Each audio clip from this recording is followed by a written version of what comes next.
You're watching the News Hour from Al Jazeera. I'm Peter Dobby. Good to have you with us. Moving on. The US Secretary of State John Kerry has met Israel's Prime Minister Benjamin Netanyahu in Jerusalem. Mr. Kerry is in the region to try to help end a recent wave of violence across Israel and the Palestinian territories. Since the beginning of last month, 94 Palestinians and 16 Israelis have been killed. In the most recent attack, a Palestinian rammed a car into Israeli soldiers. Mr. Kerry said Israel has a right to protect itself. The terrorism, these acts of terrorism which have been taking place, deserve the condemnation that they are receiving. And today I express my complete condemnation for any act of terror that takes innocent lives and disrupts the day-to-day life of a nation. Israel has every right in the world to defend itself. It has an obligation to defend itself, and it will, and it is. Sam Bahour is a Palestinian-American political analyst. He joins us now from Ramallah in the occupied West Bank. Sam Bahour, we've heard there from John Kerry. What do the Palestinians want to hear from him? Well, I think Secretary Kerry knows very well why the region has become in a spiral of violence. He himself said at the end of 2013 that the two-state solution has 1 to 2 years left. And then he embarked on 9 months of trying to get the two sides to come to the table to resolve the conflict. And he couldn't get the Israeli side to stop settlement building for 1 day. So now we've entered year 3, long after his projection of 2 years, and it's very clear that what the Palestinians are asking for now is a political horizon. We are a people under 48 years of occupation. Secretary of Kerry talks about disrupting day-to-day life. Our day-to-day life has been disrupted for the last 48 years from this military occupation. It's time for the United States and the Obama administration specifically to recognize the state of Palestine, to make it very clear that the end game will be 2 states. Because what we're hearing from Israel, one day that there'll never be 2 states, and one day on the White House lawn that there may be 2 states. We are beyond lip service now. It's time to walk the walk. And the Obama administration, of all administrations in the US, know very well, because they themselves have seen the settlement building continue to grow, and they've seen the Palestinian community to lose hope. The time has come to recognize Palestine and stop arming and politically covering Israel as they continue this military occupation. If you want a journey to begin towards, to quote your phrase, a political horizon, could the first stop on that journey be a demonstrated desire on the part of the Palestinians to take the heat out of the current situation? We've seen this wave of violence over the past few months or so. Well, there's 2 dynamics that are happening at the same time, and I think we need to understand both of them. There are the violent acts that are happening in Jerusalem and some Israeli cities. That is a very minor incident, limited to a few people, and no one can accept a child stabbing a citizen of Israel or any other country. But that's the limited dynamic. The more larger dynamic is an entire population has been held hostage by this Israeli occupation, and they have lost hope. And I think it's very clear now, after 48 years of this, that the US holds the key to ending this occupation.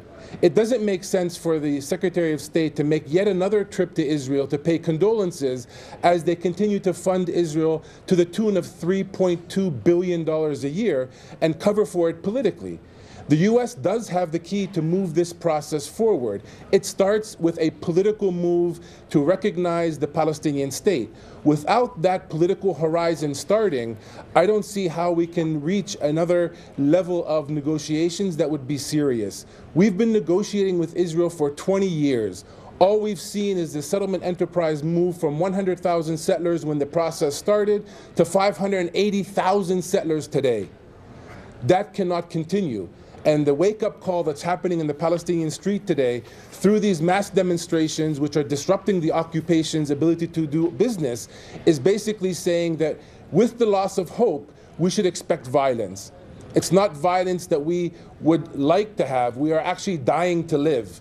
And the only way we can do that if the boot of Israeli occupation comes off of our neck.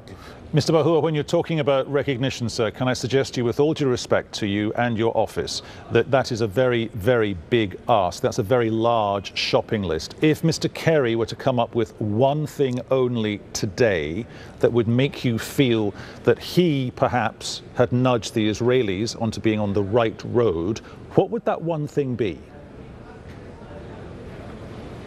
It actually would be recognition. It is an elementary move at this late part of the game.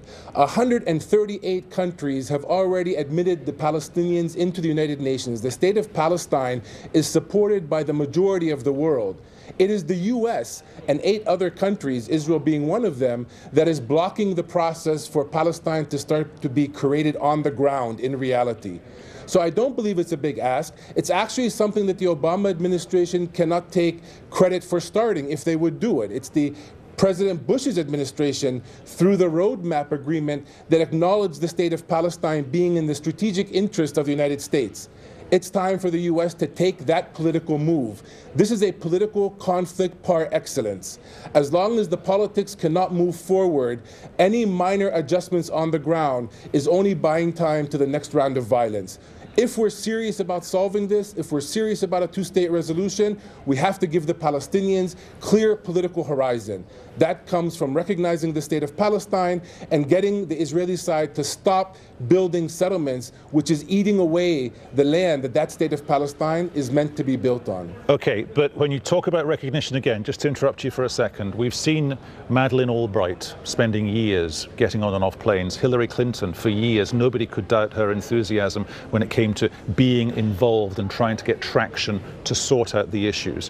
What would be the real issue, not the broader concept of recognition, but fine-tune the language for me, sir. What would be the one issue, the one thing that could come out of this meeting that would make you feel more comfortable that Israel was trying to do the right thing?